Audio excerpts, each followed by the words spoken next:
매일 성경 묵상 나눔입니다. 10월 5일 수요일입니다. 오늘 본문은 사무엘하 11장 14절에서 27절입니다. 본문을 읽습니다.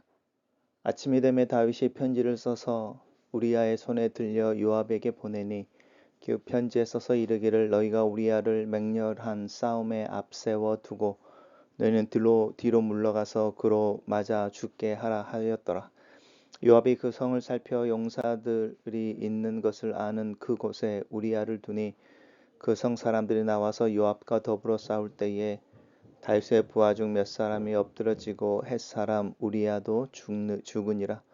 요압이 사람을 보내어 그 전쟁의 모든 일을 다윗에게 보고할세 그 전령에게 명령하여 이르되 전쟁의 모든 일을 내가 왕께 보고하기를 마친 후에 혹시 왕이 노하여 내게 말씀하시기를 너희가 어찌하여 성에 그처럼 가까이 가서 싸웠느냐 그들이 성 위에서 쏠 줄을 알지 못하였느냐 여룻베셋의 아들 아비멜렉을 쳐 죽인 자가 누구냐 여인 하나가 성에서 맷돌 윗짝을 그에게 던지매 그가 데베스에서 죽지 아니하였느냐 어찌 성에 가까이 갔더냐 하시거든 내가 말하기를 왕의 종 햇사람 우리아도 죽었나이다 하라. 전령이 가서 다윗에게 이르러 요압이 그를 보낸 모든 일을 다윗에게 아뢰어 이르되 그 사람들이 우리보다 우세하여 우리를 향하여 들로 나오므로 우리가 그들을 쳐서 성문 어기까지 미쳤더니 활 쏘는 자들이 성 위에서 왕의 부하들을 향하여 쏘매 왕의 부하 중 몇 사람이 죽고 왕의 종 햇사람 우리아도 죽었나이다 하니 다윗이 전령에게 이르되 너는 요압에게 이같이 말하기를 이 일로 걱정하지 말라. 칼은 이 사람이나 저 사람이나 삼키느니라. 그 성을 향하여 더욱 힘써 싸워 함락시키라 하여 너는 그를 담대하게 하라 하니라. 우리아의 아내는 그 남편 우리아가 죽었음을 듣고 그 남편을 위하여 소리내어 우니라. 그 장례를 마침에 다윗이 사람을 보내어 그를 왕궁으로 데려오니 그가 그의 아내가 되어 그에게 아들을 낳으니라. 다윗이 행한 그 일이 여호와 보시기에 악하였더라. 오늘의 본문은 4개의 단락으로 나눠져 있습니다. 첫 번째 단락에서 다윗이 이제 자기네 집으로 가기를 거절하고 성문에서 이제 부하들과 함께 잠자던 그 우리아를 다시 전장으로 보내는데 그 전장으로 보낼 때 요압에게 보내는 편지 하나를 들려서 보냅니다. 성경은 그 편지의 내용에 대해서 말하기를 우리아를 맹렬한 싸움 앞에 세워두고 너희는 뒤로 물러가서 그로 죽게 하라라고 하는 부분이었습니다. 우리아를 전장의 최전선에 세워놓고 홀로 있게 하여 전사하게 하라라고 하는 부분이었고 그 편지를 받은 요압은 이제 암몬 사람들이 있던 성인 거죠. 그 성을 살펴서 그 성에 강한 사람들이 있는 곳을 아는 거죠. 가장 강력한 부분을 알고 그곳에 우리아를 배치하여 그 성 사람들이 나와서 요압과 더불어 싸울 때에 우리아 혼자 죽은 게 아니고 몇 사람들과 함께 우리아도 죽게 만듭니다. 단락을 요약해 보겠습니다. 아침에 다윗은 우리아를 최전선에 보내어 전사하게 하라는 내용의 편지를 써서 우리아의 손에 들려 요압에게 보낸다. 이렇게 요약했습니다. 두 번째 단락에서는 그렇게 우리아가 죽은 후에 요압이 전령을 보내서 이제 보고를 하는 거죠. 전쟁의 모든 일을 다윗에게 보고해라.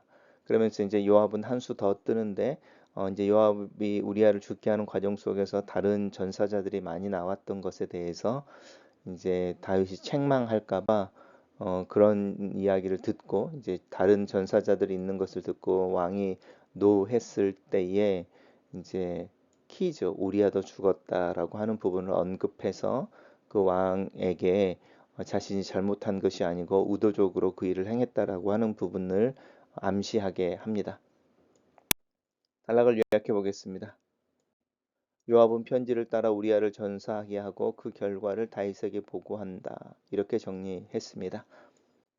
세 번째 단락에서는 전령이 다윗에게 가서 이제 이야기하는 거죠. 요압이 그에게 보낸 모든 일을 다윗에게 아뢰고 이제 성 위에서 부하들을 쏘매 그 왕의 부하 중 몇 사람 죽고 왕의 종 햇사람 우리아도 죽었다라고 그대로 보고합니다.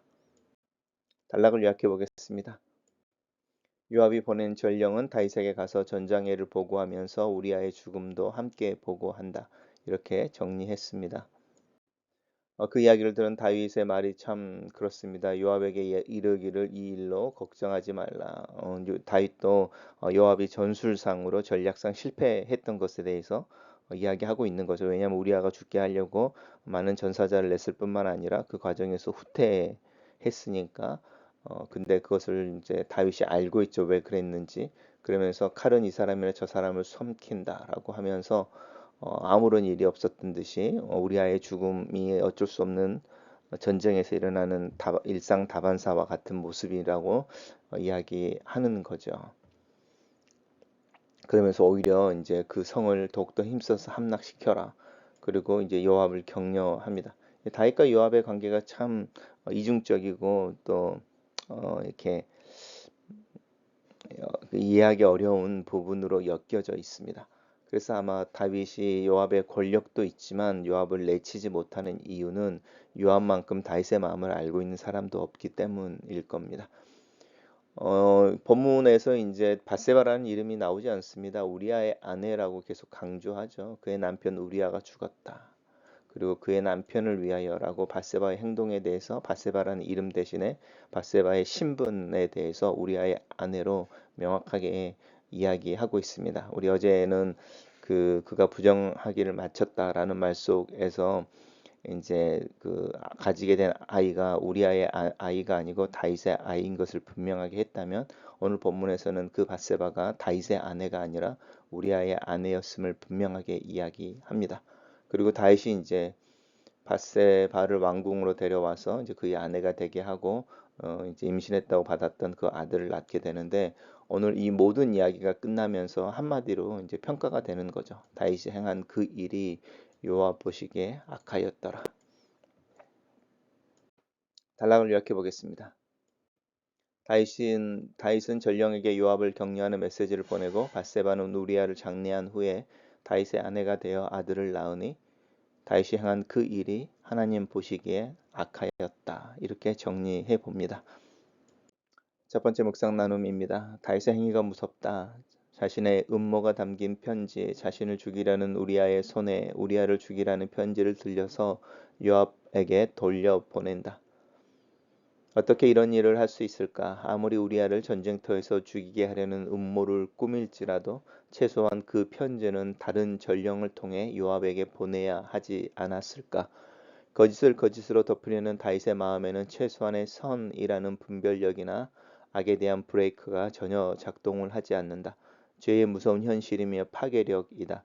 나 또한 언제든지 이 오류와 착각에 빠질 수 있다. 내가 속한 공동체 또한 이 죄악의 하나가 되어 다윗과 요압처럼 협력할 수 있다. 이 사회가 그렇게 힘없는 자들을 소비하고 피해자가 되게 할 수 있다. 파괴적인 죄의 힘 앞에서 내 마음의 옷깃을 여밀고 하나님의 은혜를 구하게 되는 아침이다. 두 번째 나눔입니다. 요압은 다윗의 오랜 동지다. 생사 고락을 하는 동안에 다윗의 마음을 이미 다 읽고 있다. 어쩌면 다윗 또한 요압이 못마땅하지만 내치지 못하는 이유가 이것일 수 있다. 언제든지 내 가려운 그 등을 긁어줄 수 있는 존재니까. 살다 보면 때로는 껄끄럽지만 내 가려운 부분, 어두운 부분, 손이 닿지 않는 부분을 긁어주기 때문에 관계를 유지하게 되는 이들이 있다. 바울은 자신이 죄를 지을 뿐만 아니라 동료들에게도 자신처럼 죄를 짓도록 유혹하고 강요하는 죄의 전염성에 대해 로마서에서 지적한다. 나에게도 이 요압이 있진 않는지, 나는 이 요압 같은 존재가 내 옆에 있기를 기도하고 있진 않는지 두려움으로 내 마음을 살펴본다. 세 번째 나눔입니다. 우리아의 죽음을 보고받는 다윗의 반응은 다윗에게 더 이상 희망이 없어 보인다. 전략의 실패로 많은 전사자를 낸 요압의 책임을 묻지 않는다. 다윗은 요압이 왜 그런 희생을 만들어냈는지를 이미 알고 있기 때문이다. 눈빛 하나로 대하며 범죄를 행하는 합이 잘 맞는 도둑들을 보는 것과 같다. 오늘날에도 이렇게 죄를 짓는 일에 궁합이 잘 맞는 이들이 있고 그들의 그룹을 보게 된다. 어느 누구도 잘못을 지적하거나 그 죄에 동참하지 않기 위해 그들을 거절하지 못한다. 슬픈 현실이다. 네 번째 나눔입니다. 이 모든 일이 하나님 보시기에 악했다라는 평가 하나로 다윗의 행위, 요압의 동조, 밧세바의 행위가 다 평가를 받는다. 어느 누구 하나 선한 사람이 이 이야기 속에 등장하지 않는다. 그 사이에서 태어나는 어린 생명의 미래는 불확실하기만 하다. 내가 어떤 일이 이루어졌다고 해서 그 일을 하나님께서 승인하신 것은 아니라는 점을 기억해야 한다. 오히려 그것이 하나님께서 나를 내버려 두시는 것일 수도 있다. 내가 계획하는 일을 이루어 주신 하나님을 기대하기 위해서는 내가 계획하는 일이 하나님의 마음에 맞는 것인지 분별하기 위한 고민의 시간이 필요하다. 때로는 차라리 멈춰 있는 것이 하나님 보시기에 선할 수도 있음을 기억하자. 하나님의 때를 분별하기 위해, 하나님의 뜻을 분별하기 위해 멈춰 있는 시간은 결코 소비되는 것이 아님을 기억하자. 글로 쓰는 기도입니다. 죄의 힘을 봅니다. 교활한 음모, 거짓을 거짓으로 덮는 권력, 그 권력에 아부하고 오히려 그 악을 호위하고 나서서 또 다른 동조자들이 있는 것을 봅니다. 내 마음속에도 요압과 같은 존재가 내 옆에 있기를 원할 때가 있습니다. 내 마음을 알고 내 나쁜 동기와 계획을 실현해 주는 행동대장 같은 이를 찾을 때가 있습니다. 내가 죄를 지으면서도 하나님 앞에 죄책감을 느끼지 못할 때도 있습니다. 하나님 내 마음에 죄에 대한 민감성을 새롭게 하여 주시옵소서. 하나님의 시선을 하나님의 마음을 느끼며 살게 하소서. 하나님 앞에서 내 자신을 세우고 진리의 말씀 앞에 내 자신을 세우고 겸손과 성찰의 힘으로 하루하루를 하나님 앞에서 살아가도록 도와주시옵소서. 예수님 이름으로 기도합니다. 아멘.